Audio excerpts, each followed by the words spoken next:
Today, my truck broke down. 2, my kids are being expelled. And 3, my kids that were then dropped off at my house were not dropped off at my house. In fact, they were dropped a block and a half away from my home.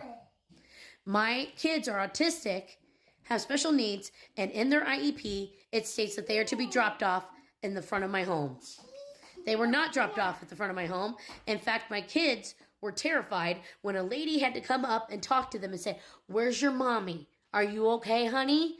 Because they looked terrified getting off the bus, being told that they had to get off at that stop. They said, "This isn't where we live. This isn't where we live."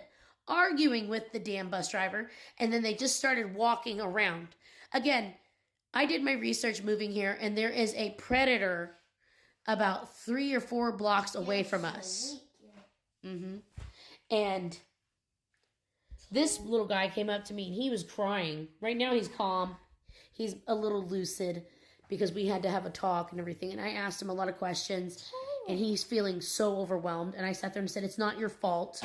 And on the phone with my friend Lavetta, and I am screaming like a lunatic, asking him as this woman comes up with her husband, and she's like sitting there saying, "It's okay, honey, I understand." I was like, "Are you okay? Who did this? Where did you get dropped off by?" And my friend Lavetta is like saying, "Are you okay?" And I said, "I'm sorry, I have to go."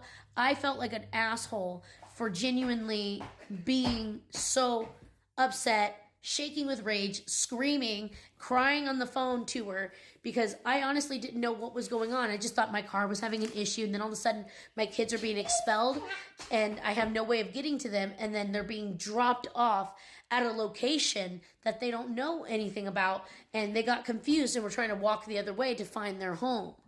Again, they're autistic. And this is still a new area. We still don't know where everything is around here. And when we sat there and told them this, the woman at this school, the principal of their grade, had sat there and said, "I'll call the bus garage." I want to sue the hell out of you. Not only do you neglect their needs when it comes to their IEPs and everything that I have explained to you 1,000 times of what I'm seeing, what I'm dealing with medical professionals. I have asked for your recommendations and nothing was given to me. Then I met with this horrible other principal of the school who does not understand nor compute of what's going on with autistic children and what I'm dealing with. I explained what I am dealing with, and I'm struggling because I've never seen my kids act like this before. They've never acted like this at all. And for them to sit there and say, "Oh, okay," and then get me fired from my job because they couldn't just stop calling me for a day. They could not stop just calling me. I want them sued.